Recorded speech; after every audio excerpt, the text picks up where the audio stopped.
বিসমিল্লাহির রহমানির রহিম। সাবস্ক্রাইব করুন AS Islamic media YouTube channel.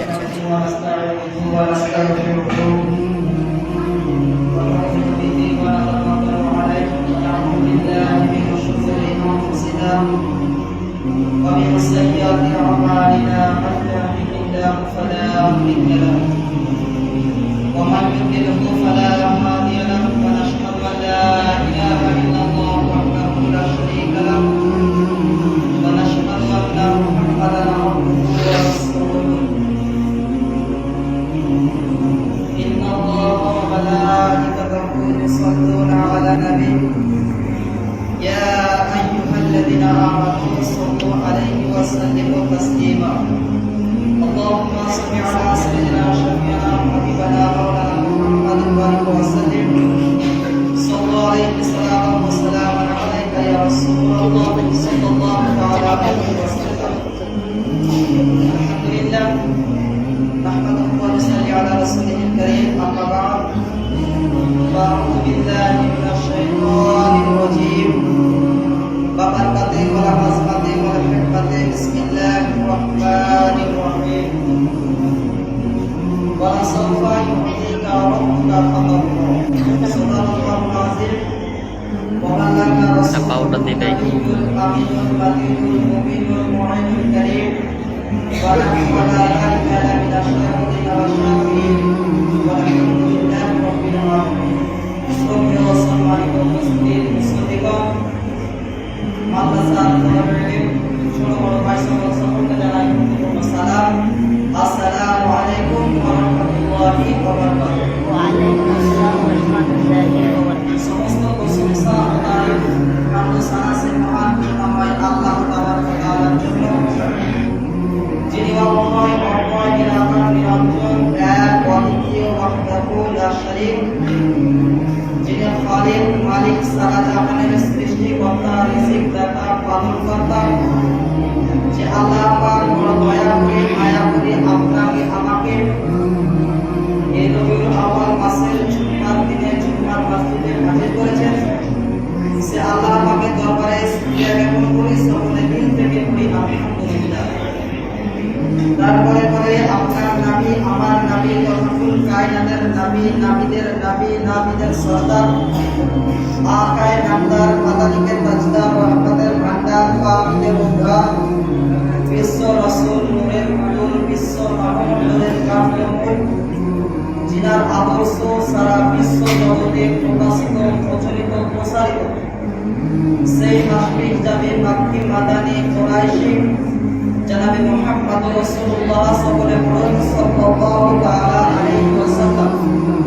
Premananda নবীর প্রতি শত সহস্র শান্তির ধারা দরুদ ও সালাম অর্জিত হোক, বর্ষিত হোক, নাযিল হোক, সকলে দিল থেকে মন থেকে পড়ি আল্লাহুম্মা আমিন। আল্লাহুম্মা আমিন। আজিজানে কেরামি, খুতবার পরে পরে আল্লাহ রাব্বুল আলামিনের অটুট সংবিধান পবিত্র কালামুল্লাহ শরীফ এওনা কালামুল্লাহ শরীফ থেকে আপনাদের সম্মুখে একটি আয়াতে কারিমা তেলাওয়াত করেছি। কোরআন শরীফ 30 পারা 93 নম্বর সূরা, সূরার নাম সূরাতুদ দুহা 5 নম্বর আয়াত। আল্লাহ পাক বলেন ওয়ালাসাউফা ইউতিকা রাব্বুকা ফাতারদা, অর্থাৎ আল্লাহ আমার আপনার নবী মুস্তাফাকে বলছেন, হে আমার নবী আনকারীম, অতি শীঘ্রই আল্লাহ রাব্বুল আলামিন আপনাকে এত দেবে আপনি রাজি ও খুশি হয়ে যাবেন। বলুন সুবহানাল্লাহ। আজকে পবিত্র জুমার দিন সংক্ষিপ্তভাবে আলোচনা করব এই আয়াতের উপরে। আজিজানে কেরামি, আল্লাহ রাব্বুল আলামিন বললেন নবী আপনাকে এত দেব আপনাকে খুশি করে দেব, আপনাকে রাজি করে দেব। আমার আকা, আমার মুস্তাফা, আমার শাহেনশাহের জীবিকা, মাদানিকে তাজদার রহমতের ভান্ডার, আমার মুস্তাফা করিম সাল্লাল্লাহু আলাইহি ওয়াসাল্লাম সাহাবায়ে কেরাম রাদিয়াল্লাহু তাআলা আনহুম আজমাইনকে বলছেন, ওয়াল্লাহি লা আরদা ওয়াহিদু মিন উম্মতি ফিন নার। আল্লাহর নবী বলেন, খোদার কসম করে বলুন, আমি নবী ততক্ষণ পর্যন্ত রাজি হব না, আমি ততক্ষণ পর্যন্ত খুশি হব না যতক্ষণ পর্যন্ত আমার একটি আশিক আমার একটি প্রেমিক, আমার একটি চাহনেওয়ালা, আমার একটি গুনাহগার উম্মত জাহান্নামের মধ্যে থাকবে। বলুন সুবহানাল্লাহ। বুঝতে পারা গেল আল্লাহ পাক বলেন নবী আপনাকে রাজি করব। নবী বলেন আমি রাজি হব না যদি আমার একটি গুনাহগার উম্মত জাহান্নামের মধ্যে থাকে। বুঝতে পারা গেল আল্লাহ রাব্বুল আলামিন নবী মুস্তাফার ওসিলায় সেই জাহান্নামী ব্যক্তিকে জান্নাতে দেবেন এবং আমার আপনার নবীকে রাজি খুশি করবেন। আজিজানে কেরামী, আমরা আহলুস সুন্নাত ওয়াল জামাতের মুনসারিফ, আহলুস সুন্নাত ওয়াল জামাতের রাহনেওয়ালা, আমরা আশিকে নবী, আশিকে রাসূল, আশিকে সাহাবা, আশিকে আলা হযরত। আহলুস সুন্নাত কথা আমাদেরকে এক কথায় বলা হয় সুন্নি। তো কিছু মানুষ বাতিল ফিরকা যিনারা আমাদেরকে বলে যে এরা নবী নবী বলে না, আমরা আশিকে রাসূল, আমরা বেশি নবী নবী করি, নবী প্রশংসা বেশি করি, নবী মুহাব্বত বেশি করি। সেই জন্য কেউ কেউ বলছে যে সুন্নিদের হয়েছে কি, এরা নবী নবী নবী করে কেন? আজিজানে কেরাম, আপনাকে বুঝতে হবে দুনিয়ার মধ্যে নবী মুস্তাফার উম্মতের মধ্যে দুই কোয়ালিটির উম্মত পৃথিবীর মধ্যে বসবাস করে। দুই ধরনের উম্মত পৃথিবীর মধ্যে বাস করে। এক কোয়ালিটির উম্মতের নামাজ খারাপ আর এক কোয়ালিটির উম্মতের নামাজ খারাপ। কেন? আমার আপনার দয়ার নবী দুনিয়ার বুকে তাশরীফ আনছেন, দুনিয়ার বুকে আবির্ভাব করছে। তো মা আমিনা রাদিয়াল্লাহু তাআলা আনহা বর্ণনা করে, যেটি হাদিস শরীফের পাতায় সন্না অক্ষরে লিপিবদ্ধ রয়েছে, দয়ার নবী মুস্তাফা দুনিয়ার মধ্যে আসলেন তো সাজদারত অবস্থায় উম্মতে ঘুরে আছে। দুনিয়ার বুকে 63টি বছর জাহেরে জিন্দেগিতে জীবনযাপন করলেন। মদিনার মধ্যে ছিলেন তো উম্মতি করে কাটিয়েছেন। মক্কার মধ্যে ছিলেন, উম্মতি করে জীবন কাটিয়েছেন। কাফির, বেঈমান, বেধর্মীদের আঘাত যন্ত্রণা সহ্য করার পরেও নবী মুস্তাফা উম্মতকে ভুলে যায়নি, তবু উম্মতি করতে আছেন। দুনিয়া তো দুনিয়া, কাল কিয়ামতের ময়দানে আখিরাতের প্রান্তরে যখন প্রত্যেকটা নবী, আদম নবী, ঈসা নবী, মুসা নবী, এক কথায় প্রত্যেকটা নবী আদম থেকে আজ পর্যন্ত নয়, কিয়ামত পর্যন্ত যত মানুষ আসবে প্রত্যেকটা নবী, প্রত্যেকটা মানুষ নাফসি করতে থাকবে। আমার আপনার নবী উম্মতি করতে থাকবে। তাহলে যাদের নামাজ হালাল, তো নবী যেহেতু উম্মতি করতে আছে, তো যাদের নামাজ হালাল তারাও নবী করতে থাকবে, যাদের নামাজ হারাম তারা নবীর মুস্তাফি করতে থাকবে। সেই জন্য আমরা আহলুস সুন্নাত ওয়াল জামাতের মানুষ, আমরা বেশি নবী করি। আবার মুহাম্মদ সুবহানাল্লাহ। তো আল্লাহর নবী, আপনার একটা কথা হচ্ছে আল্লাহর নবী দুনিয়ার বুকে আসলেন তো সাজদারত অবস্থায় উম্মতি করছেন। রব্বি হাবিব উম্মতি, নবী মুস্তাফার উম্মত দুনিয়ার মধ্যে নামাজ আদায় করেন, 5 ওয়াক্ত না হলেও জুম্মার দিনও আদায় করেন, তো সাজদা করেন। সাজদার মধ্যে তাসবিহ পড়ছেন সুবহানা রাব্বিয়াল আ'লা।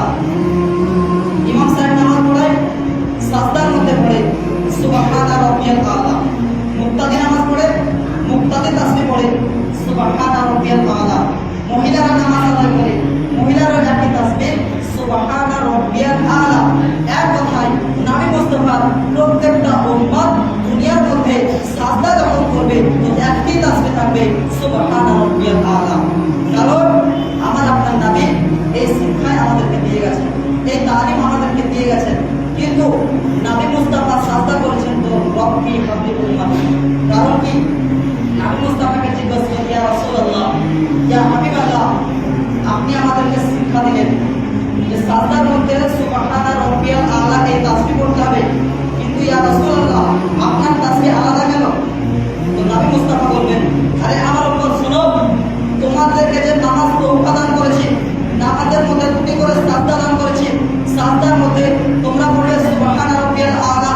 কারণ তোমাদের সাজদা তোমাদেরকে জান্নাতে নিয়ে যাবে, আর আমি নবী জান্নাত থেকেই এসেছি, আমি জান্নাতে যাবই। আমার এই সাজদা আমার গুনাহগার উম্মতদেরকে জান্নাতে নিয়ে যাবে। সুবহানাল্লাহ। বুঝতে পারা গেল আমাদের সাজদা আমাদের জন্য জান্নাতের ওসিলা, আর নবীর সাজদা নবীর গুনাহগার উম্মতের ওসিলা। মুহাম্মদে বলেন সুবহানাল্লাহ। বুঝতে পারা গেল নবী মুস্তাফা আমাদের জন্য কত বড় রহমত, কত বড় নিয়ামত। সেই জন্য তো আল্লাহ পাক বলেন ওয়া মা আরসালনাকা ইল্লা রাহমাতাল লিল আলামিন, হে নবী আপনাকে দুনিয়ার বুকে পাঠিয়েছি তো সমগ্র জাতির জন্য রহমত করে পাঠিয়েছি। ব্রাদার মিল্লাত ইসলামিয়া। এখন আরেকটি প্রশ্ন, কিয়ামতের ময়দানে আদম নবী, ঈসা নবী, মুসা নবী, শীষ নবী, ইয়াহইয়া নবী, ইয়াকুব নবী, প্রত্যেকটা নবী নাফসি নাফসি বলবে কেন? আদম থেকে ঈসা পর্যন্ত প্রত্যেকটা নবী আর কিয়ামত পর্যন্ত যত মানুষ দুনিয়া থেকে আসবে প্রত্যেকটা মানুষ নাফসি নাফসি করবে, আমার আপনি নবী উম্মতের উম্মতি করবে। কারণ কি? প্রত্যেকটা নবী তো জান্নাতি, তো তিনারা কেন নাফসি নাফসি করবেন? আচ্ছা জানি মোহতারাম, আমরা দুনিয়া থেকে একটি ছোট্ট উদাহরণ বুঝতে পারবেন। দুনিয়ার বুকে আমরা যখন কোনো ভয়ঙ্কর জিনিস প্রথমবার দেখবো আমাদের মধ্যে কিন্তু একটি ভয় আসবে।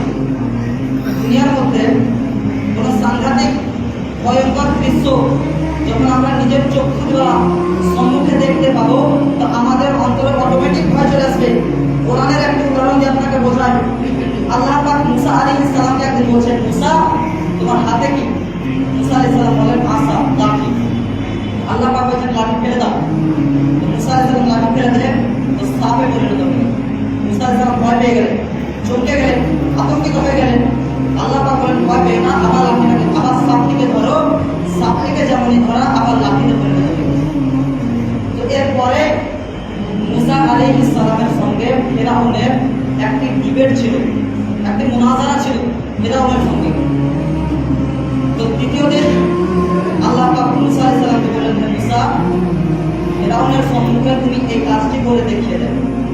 তো ডিবেটের দিন, মুনাজারা দিন, হযরত মুসা আলাইহিস সালাম সে ফিরআউনের সম্মুখে একই কাজ করলেন, লাঠিটিকে ফেলে দিলেন, সাপে পরিণত হয়ে গেল, সাপটিকে ধরলেন তো লাঠিতে পরিণত হয়ে গেল। এখন সেই দিন আর আগের দিনের মধ্যে পার্থক্য আপনাকে বুঝতে হবে। প্রথম দিন যখন সাপ হয়ে যাবে মুসা আলাইহিস সালাম ভয় পেয়ে গেছিলেন, দ্বিতীয় দিন যখন সাপ হলো মুসা আলাইহিস সালাম ভয় পেলেন না। কারণ প্রথম দিনে আল্লাহ পাক মুসা আলাইহিস সালামকে প্র্যাকটিস করিয়ে দিলেন, একই ঘটনা একবার ঘটিয়ে দিলেন মুসা আলাইহিস সালামের সঙ্গে, তো মুসা আলাইহিস সালাম দ্বিতীয় দিন আর ভয় পেলেন না। কারণ একই ঘটনা আগেও তার সঙ্গে ঘটেছে। তো বুঝতে পারা গেল কোনো জিনিস ঘটাবার আগে তার যদি প্র্যাকটিস না থাকে তো সে অটোমেটিক ভয় পাবে।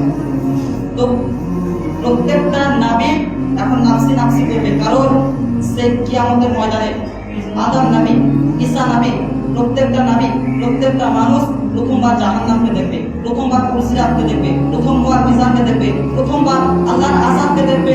সেই কারণে প্রত্যেকটা নবী, প্রত্যেকটা মানুষ ভয়ে আতঙ্কিত হয়ে নাফসি নাফসি করতে থাকবে।